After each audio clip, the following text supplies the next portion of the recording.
మన ప్రభువును మన రక్షకుడు అయిన యేసుక్రీస్తు నామమున అందరికీ వందనాలండి.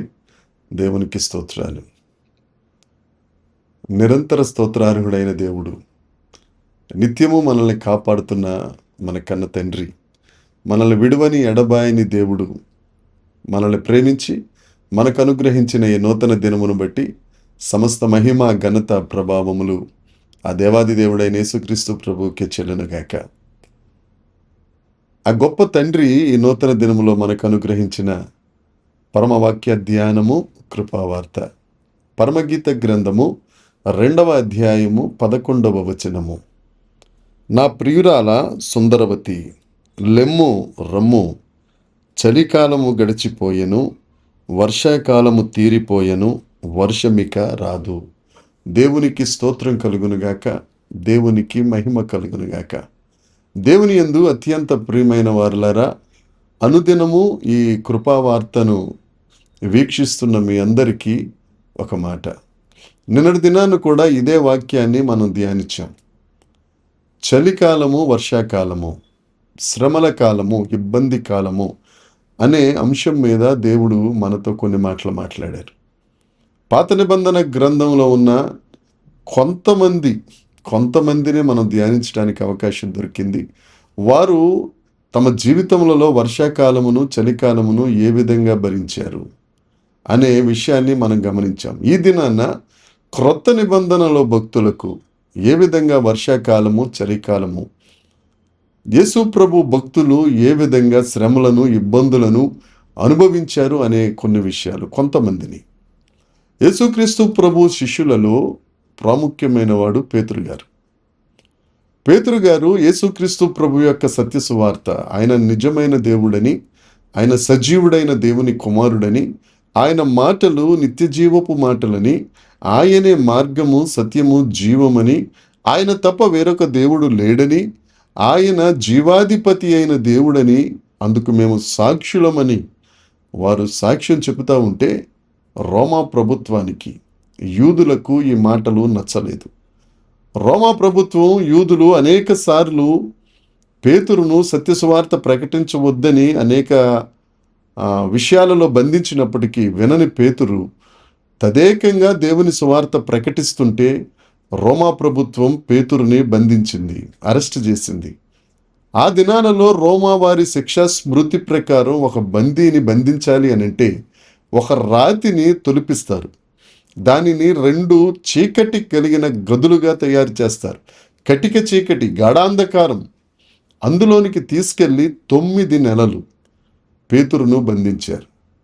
ఆహార వ్యవహారాలు లేవు, ఏదో అప్పుడప్పుడు కాస్తంత చచ్చిపోకుండా బ్రతకటానికి, కనీసం కూర్చోడానికి కానీ, నిలబడడానికి కానీ, పరుండడానికి కానీ అవకాశము లేని ఇరుకైన గదది.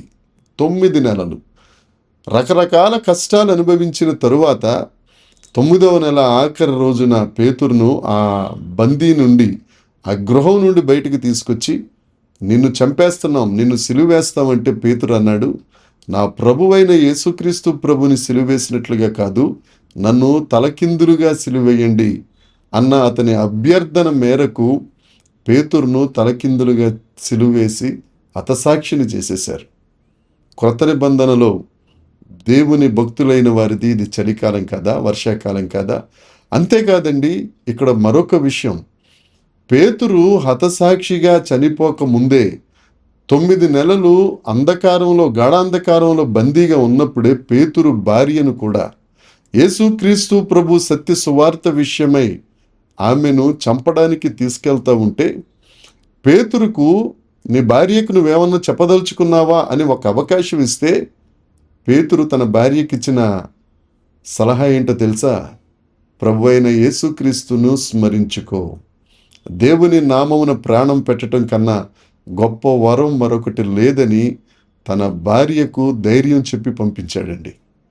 పేతురు కంటే ముందు హతసాక్షి అయిపోయింది పేతురు గారి భార్య.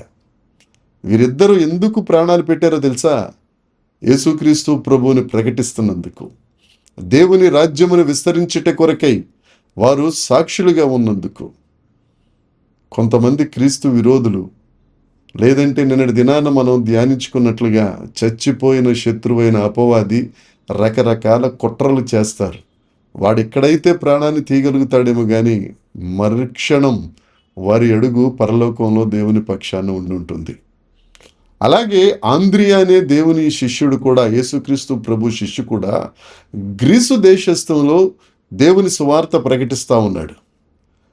ఆ గ్రీసు దేశానికి గవర్నర్ గారి భార్య మిక్కా మిల్లా అనే పేరు కలిగిన ఆ స్త్రీ ఈ ఆంద్రేయ గారి ఉపదేశముల పట్ల ఆకర్షితురాలై దేవుని యొక్క విశ్వాసంలో ఆమె ప్రసిద్ధి చెందింది. యేసుక్రీస్తు ప్రభువే నాకు దేవుడని తన భర్త అయిన గవర్నర్కే సువార్త ప్రకటించింది ఆవిడ. ఈ విషయం ఆ గవర్నర్కు తెలిసి ఆంద్రేయ వల్ల నా భార్య యేసు ప్రభువుని నమ్ముకుందని ఆంద్రియను ఎక్స్ ఆకారంలో ఉన్న సిలువ వేసి చంపేశారండి. దేవుని యందు ప్రియమైన వర్లారా, యాకోబు పత్రిక 5వ అధ్యాయం 10వ వచనం చూస్తే ఈ ప్రవక్తల లేకపోతే దేవుని భక్తుల ఈ శ్రమానుభవము మన ఆధ్యాత్మిక జీవితంలో మాదిరిగా ఉండాలి.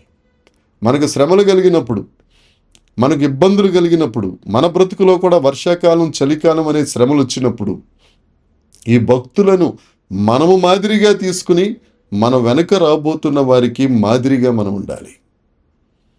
అపోస్తల కార్యాలు 12వ అధ్యాయంలో కూడా యాకోబు అనే యేసుప్రభు శిష్యుణ్ణి హేరోదు రాజు కత్తితో నరికి చంపేశాడు.